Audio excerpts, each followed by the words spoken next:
All right, here we go. Problem number 2. Tim's mom bought a large bottle of juice that was 128 ounces for the boys to share. So hopefully you have 128 ounces circled. If Tim and his 2 brothers share the juice equally, how many ounces does each boy get? So, looks to me like it might be another division problem. Imagine that. Unit 3 might all be about division. All right, so you take the 128 ounces. It didn't say you had to draw a mathematical model this time. You could do a simple equation. You may want to take that 128 ounces and divide it by 3 because there's 3 people, right? So your number model then would be 128 OZ for ounces divided by 3 equals, and here you could have either put the answer if you figured out the answer already, or you could have just put down J for juice, all right, or some other letter. All right, so when we're doing partial quotient, remember we're trying to find something easy that we can multiply 3 by that will get us close to 128 without having to use our brains too much because, of course, we have another full test in front of us. So I know that 3 times 10 is 30, but that's going to mean I'm going to do a lot of 30s in order to subtract and get 128 smaller. So I could try 100, but that's going to be way too high.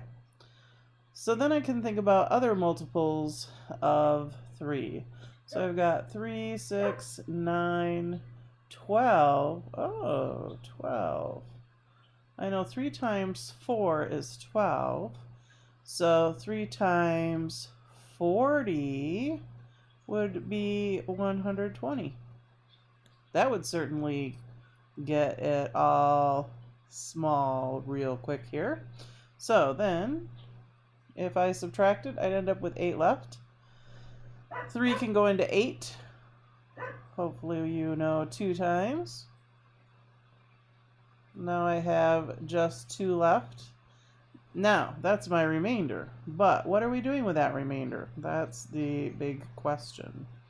So we have 42 with a remainder of 2. But what is happening with that remainder?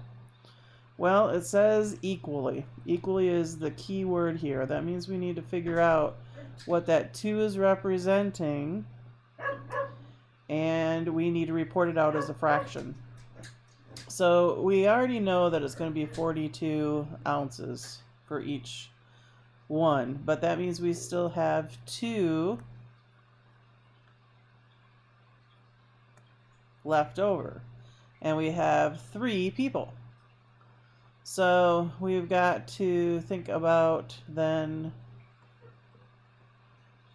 how are we going to split those up.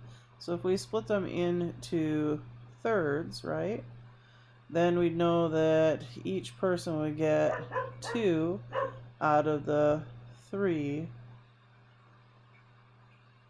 thirds of an ounce. So in this case, we're taking our remainder of 2. It's becoming our numerator.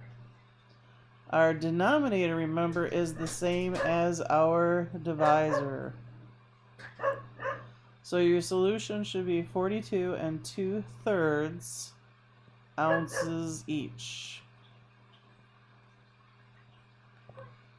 And then you need to explain what you did with the remainder and why. So I'm looking for you to explain to me why it was important that we figure out that it was 2/3. So perhaps you would say something about the fact that it had to be split equally amongst them, and since you only had 2 ounces left and there were 3 people, you were going to need to split up those 2 ounces into 3 equal sections. Alright, I would like you to stop there and turn to a partner and explain to them what you wrote for why you did what you did with the remainder. Go.